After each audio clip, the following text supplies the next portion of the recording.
بسم الله الرحمن الرحيم قل أوحي إلي أنه استمع نفر من الجن فقالوا إنا سمعنا قرآنا عجبا يهدي إلى الرشد فآمنا به ولن نشرك بربنا أحدا وأنه تعالى جد ربنا ما اتخذ صاحبة ولا ولدا وأنه كان يقول سفيهنا على الله شططا وأنا ظننا أن لن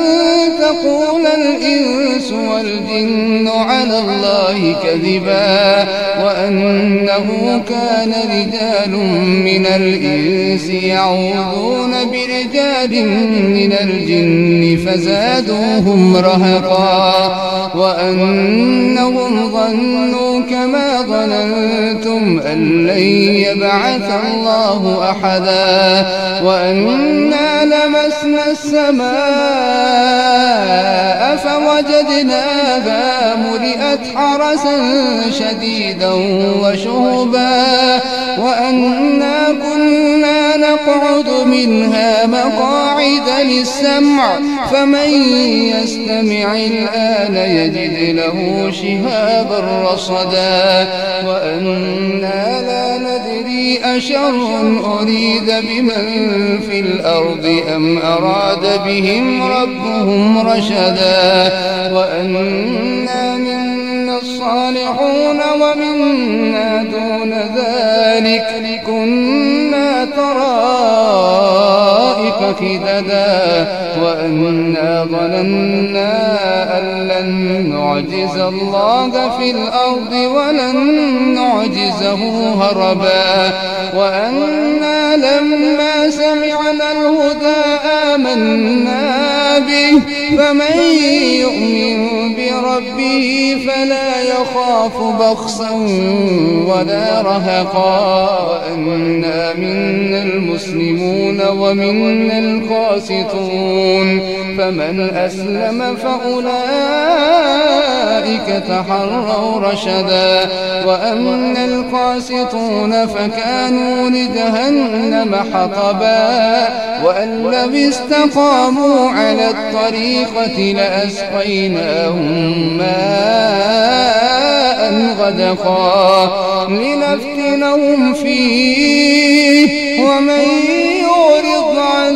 ذكر ربه يسلكه عذابا صعدا وأن المساجد لله فلا تدعوا مع الله أحدا وأنه لما قام عبد الله يدعوه كادوا يكونون عليه لبدا وأن المساجد لله فلا تدعوا مع الله أحدا وأنه لما قام عبد الله كادوا يكونون عليه لبدا قل إنما أدعو ربي ولا أشرك به أحدا قل إني لا أملك لكم ضرا ولا رشدا قل إني لن يجيرني من الله أحد ولن أجد من دونه ملتحدا إلا بلاغا من الله ورسالاته ومن يعص الله ورسوله فإن له نار جهنم خالدين فيها أبدا حتى إذا رأوا ما يوعدون فسيعلمون من أضعف ناصرا وأقل عددا قل إن أدري أقريب ما توعدون أم يجعل له ربي أمدا عالم الغيب فلا يظهر على غيبه أحدا إلا من ارتضى من رسول فإنه يسلك من بين يديه ومن خلفه رصدا ليعلم أن قد أبلغوا رسالات ربهم وأحاط بما لديهم وأحصى كل شيء عددا.